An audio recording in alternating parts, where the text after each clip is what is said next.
Hola, ¿qué tal? Agradezco la invitación al comité organizador y a la mesa directiva para poder estar aquí con ustedes el día de hoy para hablarles respecto al manejo endoscópico de la hemorragia de intestino delgado. Primero que nada, me gustaría definir a qué nos referimos con hemorragia de intestino delgado, y esta va a ser aquella hemorragia que se presenta distal a la ámpula de Vater y proximal a la válvula ileocecal. Estudios epidemiológicos han demostrado que entre el 5 y el 10% de los episodios de hemorragia de tubo digestivo se localizan en el intestino delgado, y es importante que distingamos el concepto de sospecha de hemorragia de intestino delgado contra lo que se llama hemorragia de origen oscuro.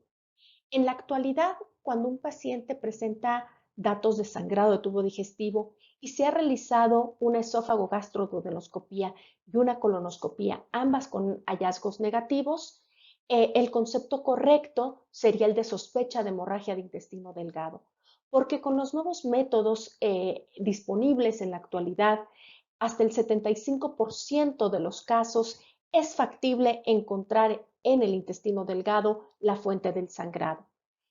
reservando actualmente el término de hemorragia de tubo digestivo de origen oscuro exclusivamente para aquellos pacientes que ya han sido sometidos a esófago gastroduodenoscopía, a colonoscopía y a una revisión exhaustiva del intestino delgado con los métodos disponibles y en los cuales no se encuentra el sitio de sangrado. Adicionalmente, la hemorragia de intestino delgado puede manifestarse clínicamente como una hemorragia evidente o una hemorragia oculta. En el primer caso, el paciente va a presentar melena o hematoquesia, mientras que en el segundo caso, la hemorragia oculta, el paciente va a presentarse con una anemia en estudio, o bien el paciente se va a presentar con una prueba de sangre oculta en heces positiva. Existen una serie de dispositivos que pueden ser empleados para el diagnóstico endoscópico de la hemorragia de intestino delgado. El primero de ellos es la videocápsula endoscópica, en cuyo procedimiento se utiliza una cámara inalámbrica pequeña para tomar imágenes del tubo digestivo. Esta cámara de video se encuentra dentro de una cápsula, la cual va a ser deglutida por el paciente, y a medida que esta cápsula va avanzando a lo largo del tubo digestivo, va a tomar miles de imágenes que se transmiten a través de antenas colocadas en la superficie de la pared abdominal del paciente hacia una grabadora de video, y este video posteriormente es procesado en una computadora. También tenemos los enteroscopios o la enteroscopía profunda asistida por dispositivos, y los primeros enteroscopios fueron los enteroscopios asistidos por balón, ya sea doble balón, en cuyo caso ambos balones son de látex, o el monobalón, que surgió años después con un balón de silicón. Ambos tienen sobretubos que llevan estos balones y que sirven para el avance. Se insuflan, logran el anclaje en el intestino y posteriormente, al traccionar el endoscopio, el plegamiento del intestino por tracción. Eh, un método más nuevo fue la enteroscopía espiral, tanto en su forma manual como en su forma motorizada, en la cual se cuenta con un sobretubo con estas dentaduras o con esta espiral que aprovecha la fuerza de rotación para ir plegando el intestino y lograr así el avance del endoscopio. Por último, este dispositivo llamado Naviate es un accesorio que se utiliza a través del canal de trabajo de un endoscopio, y al insuflarlo permite el avance del endoscopio por encima, utilizando como guía el catéter de balón, y se logra también el anclaje al insuflar este balón y traccionarlo posteriormente. Para el diagnóstico endoscópico de la hemorragia de intestino delgado, las guías clínicas no recomiendan de forma rutinaria repetir esófago gastroduodenoscopía ni colonoscopía, así como tampoco la enteroscopía proximal por empuje. Estos métodos se pueden utilizar en casos seleccionados cuando hay alta sospecha de que una lesión esté al alcance del endoscopio y haya sido pasada por alto. Como tal, para la evaluación del intestino delgado, la videocápsula es el método diagnóstico de primera línea, y la enteroscopía profunda se utiliza básicamente en aquellos pacientes que tienen una cápsula endoscópica positiva, o bien si esta es negativa, pero la sospecha clínica de hemorragia de intestino delgado es fuerte, y puede ser considerado como una opción de primera línea cuando la cápsula endoscópica esté contraindicada o en los casos de hemorragia activa profusa que tengan alta posibilidad de requerir manejo terapéutico. Por último, la enteroscopía intraoperatoria tiene un uso muy limitado, básicamente en pacientes con adherencias o en los que el resto del abordaje fue fallido, debido a que tiene una alta mortalidad. En la actualidad, la videocápsula endoscópica es el estudio de primera línea en el diagnóstico de la hemorragia de intestino delgado, y esto se debe a que es un método muy bien tolerado, útil ya que es un método no invasivo y además nos ayuda a planear de mejor manera en la enteroscopía, pudiendo modificar el abordaje, ya sea anterógrado o retrógrado, según sus hallazgos. De esta manera aumenta el rendimiento tanto diagnóstico como terapéutico de una futura enteroscopía. Sin embargo, hay que tomar en cuenta que requiere una preparación mediante laxantes para mejorar la visualización y no está exenta de riesgos, ya que puede haber retención de la cápsula hasta en el 1.5% de los casos cuando hay una estenosis o una obstrucción. Sus principales limitaciones es que no tenemos la capacidad de controlar su movimiento, muchas veces su paso por el duodeno es rápido, no hay una opción terapéutica en la cápsula y puede ser difícil localizar lesiones. Sin embargo, actualmente cuentan con software que ayuda a abreviar el tiempo de lectura y que nos permite una mejor localización de las lesiones. Existen algunos factores que incrementan el rendimiento diagnóstico de la videocápsula, aumentando la posibilidad de hallazgos positivos, como son una hemoglobina menor de 10, mayor duración del sangrado, que el paciente tenga más de un episodio de hemorragia, que la hemorragia sea evidente, en la cual se pueden encontrar en 60% de los casos hallazgos positivos en la cápsula versus 46% cuando es un sangrado oculto, hombres mayores de 60 años, pacientes hospitalizados. Y los dos últimos puntos quizás son los más relevantes, que la cápsula endoscópica se haga en las primeras 2 semanas después de un episodio de sangrado, va a encontrar hallazgos positivos en 91% de los casos versus 34% cuando es un periodo más largo. Y cabe destacar que el máximo rendimiento se logra cuando se realiza la videocápsula en las primeras 48 a 72 horas posterior al sangrado índice. Con respecto a la enteroscopía profunda asistida por dispositivos, es el procedimiento terapéutico de elección para hemorragia de intestino delgado y como pudimos ver anteriormente existen diferentes dispositivos con sobretubos con balón, con sobretubos con espiral o incluso dispositivos a través del canal del endoscopio. Tienen una utilidad tanto para el diagnóstico de las lesiones como para poder llevar a cabo una hemostasia endoscópica con los distintos métodos de hemostasia y también tiene un mayor rendimiento cuando la hemorragia es activa menos de 72 horas, logrando localizar lesiones en un 70 hasta 90% de los casos.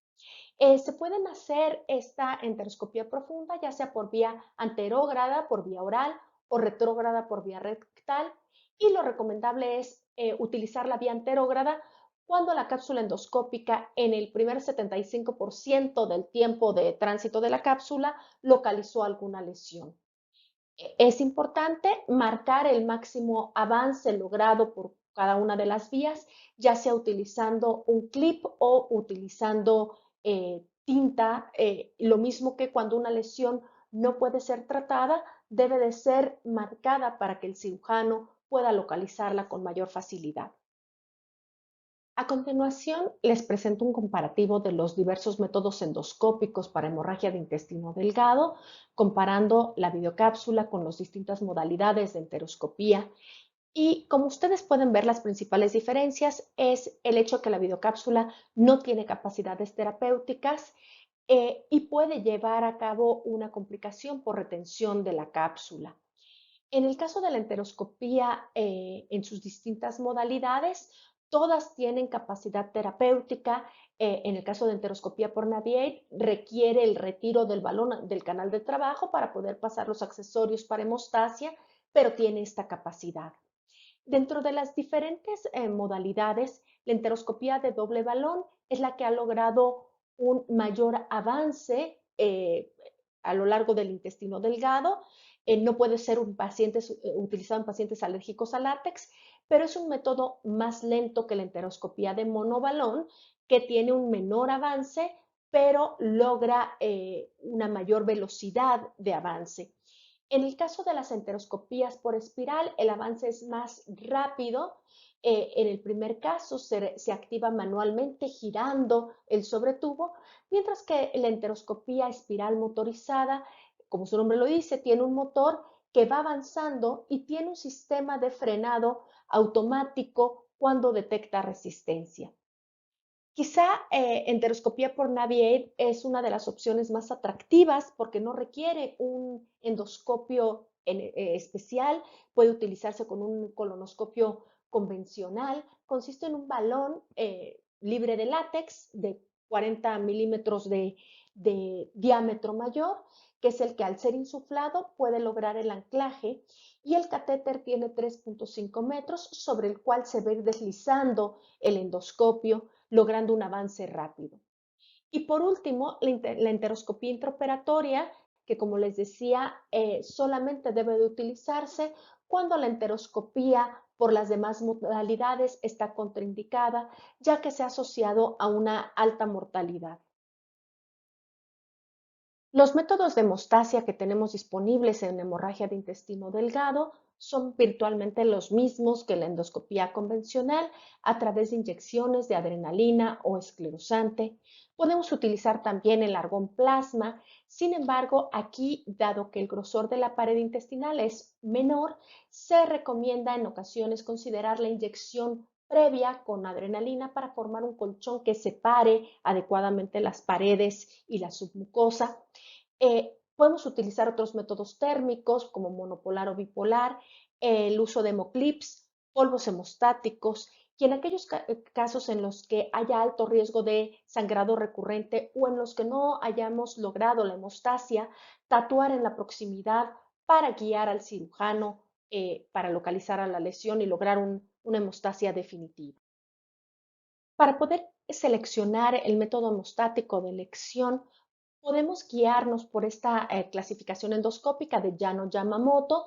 en la cual las lesiones de tipo 1A y 1B corresponden a angiodisplasias y van a ser mejor tratadas con argonplasma. Las lesiones 2A y 2B, que corresponden a lesiones protruyentes, ya sea con sangrado pulsátil o una lesión vascular protruida, pulsátil, sin dilatación venosa en su periferia, que corresponden con lesiones de tipo de Delafoy,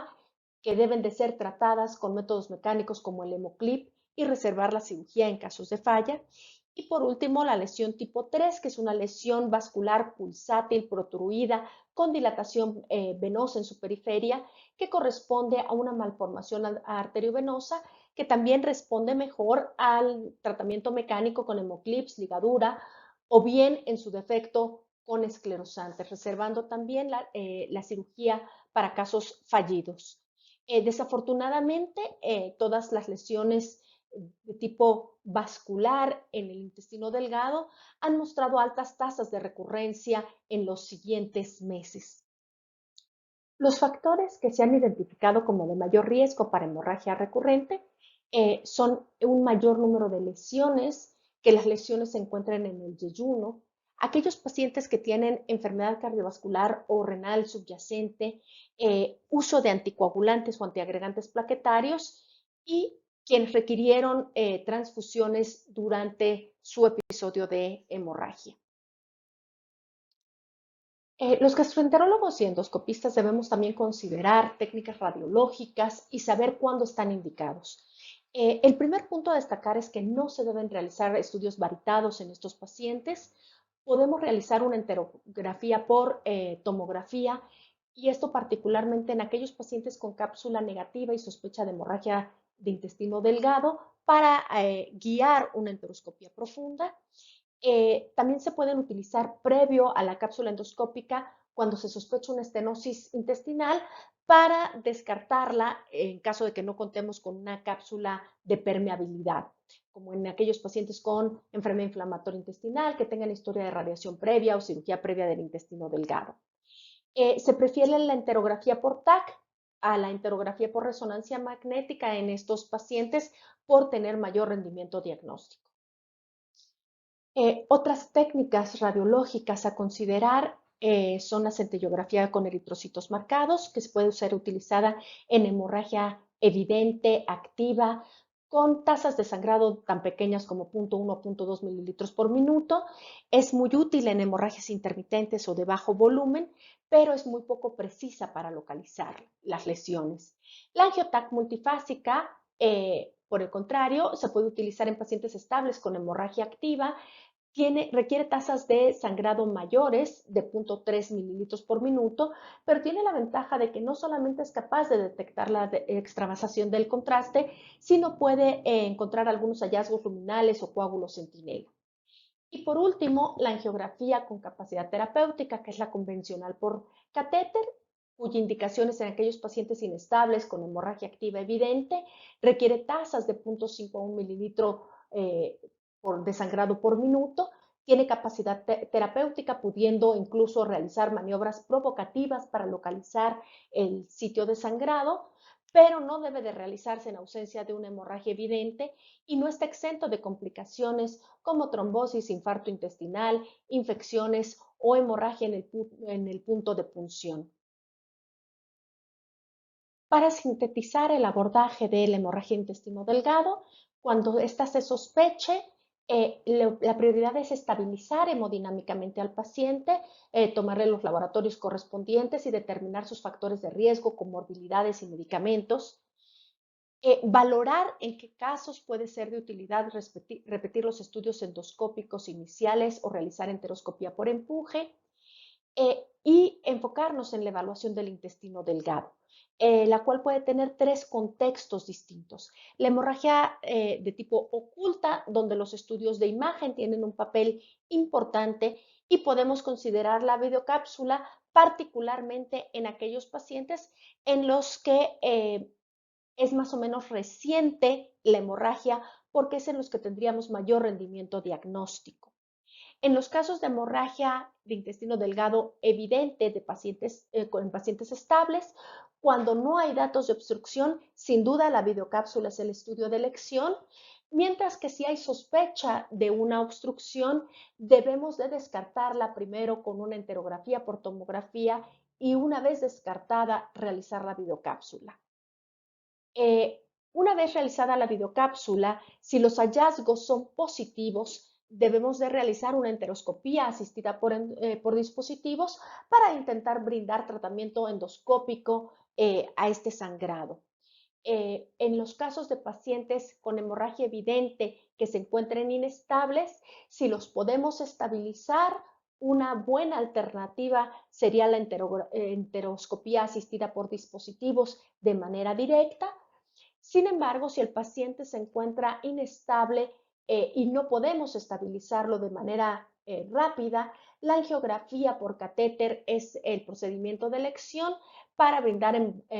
para llevar a cabo la embolización de la lesión sangrante.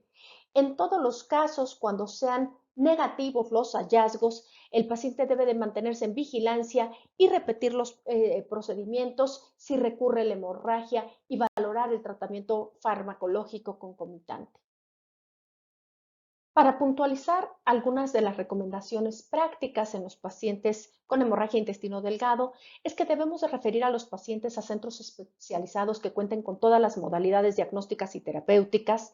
evaluar la necesidad de estudios radiológicos, no retardar el abordaje, ya que el rendimiento diagnóstico y terapéutico es tiempo dependiente, y asegurarnos de seleccionar adecuadamente el estudio indicado.